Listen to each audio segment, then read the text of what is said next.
নমস্কার বন্ধুরা, আজকে আমরা কী করে গাড়ির মাইলেজ ভালো পাওয়া যায় তার নিয়ে আলোচনা করব।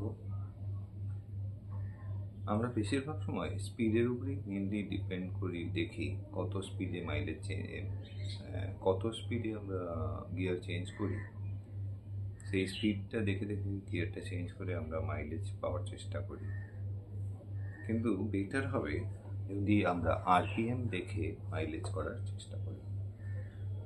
অ্যাকচুয়ালি আরপিএম দেখে যদি গিয়ার চেঞ্জ করি, তাহলে কিন্তু মাইলেজটা ভালো পাবো। কীরকম? আমি ফার্স্ট গিয়ার দিলাম, গাড়ি স্টার্ট হলো, এবং যখন দেখবো আরপিএম 1500 ছুঁয়েছে, তখন আমরা গিয়ার চেঞ্জ করে 2 করব। ঠিক তেমনই যখন আরপিএম গিয়ার 2-এ রয়েছে, আরপিএম আবার 1500 ছুঁয়েছে, তখন আমরা গিয়ার চেঞ্জ করে 3 করব। আবার যখন দেখব গিয়ার 3-তে আরপিএম 1500 ছুঁয়েছে, তখন আবার গিয়ার 4 করব। এরকমই আবার যখন আরপিএম 1500 আবার হবে, তখন আমরা গিয়ার 5 করব। যখনই আমরা গিয়ার 4 করছি বা 5 করছি, আরপিএম 1500 ছুটছে, সেই গিয়ার চেঞ্জ করছি, তখন আরপিএমটা কমে যাবে, আবার সেই 1500 গিয়ে পৌঁছবে।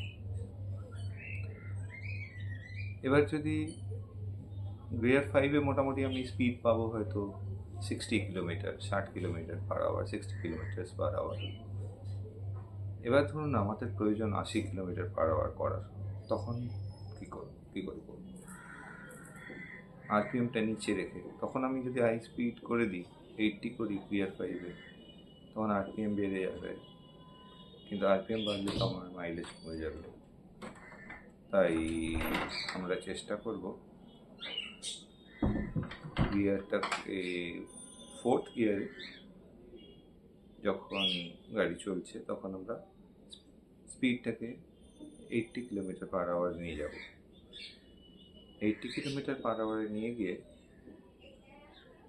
তারপর আমরা গিয়ার চেঞ্জ করব 5-এ। তখন দেখবো আরপিএম কমে আবার নিচে চলে এসছে প্রায় 1500 কাছে।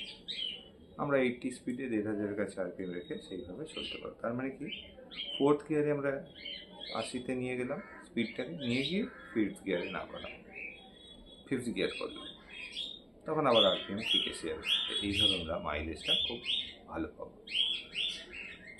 আজকে এই পর্যন্ত, আবার নেক্সট ভিডিওতে দেখা হবে। নমস্কার।